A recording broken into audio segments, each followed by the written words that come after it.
السلام علیکم ورحمت الله. محترم دوستانو د سنا هیلث اکیډمي ته ښه راغلاست.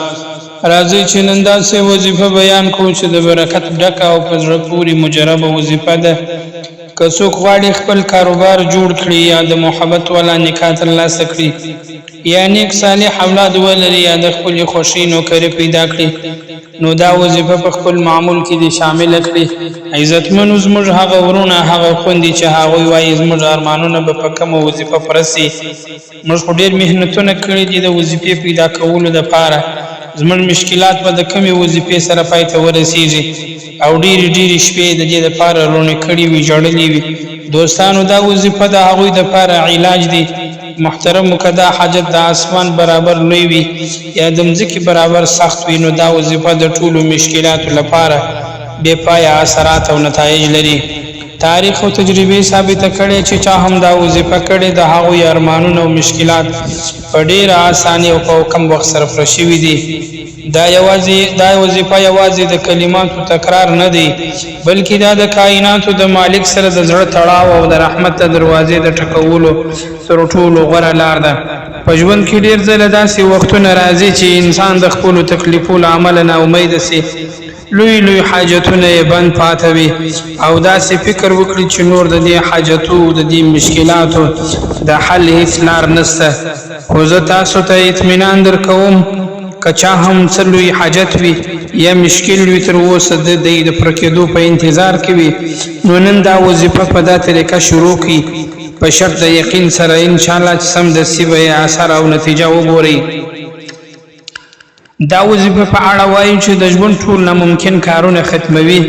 دا نننۍ وظیفه د هر ناممکن حاجت پوره کولو د مشکلاتو د حل لپاره او د بندش د ختمولو لپاره د لوړ مقام او عظمت ځانګړې نسخه ده چې په ډېر لنډ وخت کې یعنې یوازې په 3 ورځو کې خپل حیرانونکي او عجیب اثر ښکاره کوي. د دې وظیفې په کولو سره ستاسو په کارونو کې پراته ټول بندشونه، سحر، نظر، جادو، حسد، نظر بد او کوډي او د بدبختۍ زنځیرونه په خپله ماتیږي او د رزق او د رحمت دروازې په خلاصولو شروع کوي. عزیزانو که تاسو تر اوسه پورې په لسګونو لارو ازمویلې او تجربه کړې او پایله او نتیجه مو نه وي ترلاسه کړې، نو باور وکړئ دا 3 ورځنۍ وظیفه چې د ستاسو د ټولو ناامیدیو پای او د نوو بریاو پیل دی. دوستانو په دې فاني دنیا کې هم دا اوس ډېر داسې خلک شته چې د ژوند له سختو ازمویونو، درنو قرضونو، د کارونو له بندش او د بېلابېلو ستونزو له امله یې د زړه صبر ختم شوی دی او هر لوري ته یې بندې دروازې ښکاري.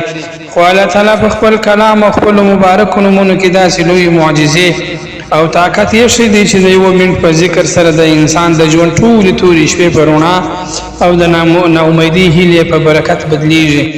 راځئ مختصرا زه تاسو د دې وظیفې هغه طریقه چې زموږ تاسې مقصد په حاصلیږي او هغه شمیر تاسو ته درښیم چې موږ تاسو دا محنت شروع کړی دی او په دغه وظیفه باندې خپل حاجت پوره کوو، هسې نه چې هغه ګټه مو د لاسه ووځي. بسم الله الرحمن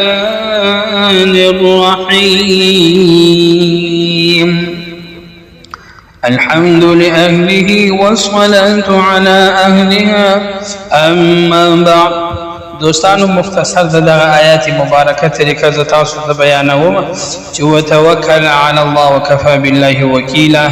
دا هغه آیات مبارکه دي چې د هر منځ وروسته 11 واره درود شریف ویل او 21 واره دغه آیات مبارکه تلاوت کول. ان شاء الله چې کوم حاجتونه یا کوم ملګرو په دغه وظیفه باندې عمل کړي ټول حاجتونه په ډېره اساني او په کم وخت کې حل شوي دي. خو زه تاسو ته دا یوه خبره په اعتماد او اطمینان سره کوم چې هره وظیفه یقین و اخلاص غواړي. کله چې یقین و اخلاص پکې وي بیا به د هرې وظیفې سره زموږ تاسې ټول حاجتونه پوره کېږي. طریقه یو ځل بیا درته وایم، 11 واره درود شریف د هر لمانځه بعد او 21 واره د آیات ویل وتوکل علی الله وکفى بالله وکیلا. 21 واره د آیات مبارکه ویل او دا وظیفه تقریبا 3 ورځې ویل او د دنیا په مخ د ټول لوی حاجت چې کوم دی هغه راواخله مخې ته کېږده چې دغه د پاره کلونه کلونه تا ژړلې وي تر اوسه پورې نه وي حل سوی دغه حاجت راواخه مخ ته کښېږده دغه آیت مبارکه 21 واره د لمانځه بعد وایه په سر په کې درود شریف 3 ورځې مسلسل دا وظیفه وکړه او بیا خپله دعا په عاجزاري او په عاجزي او په اوښکو سره وکړه او الله جل شانه ته توبهګار شه انشاءالله په پوره یقین سره موږ دا ویلی سو چې ټول حاجتونه به د الله جل شانه در پوره کړي تر بلې ویډیو السلام علیکم ورحمة الله وبرکاته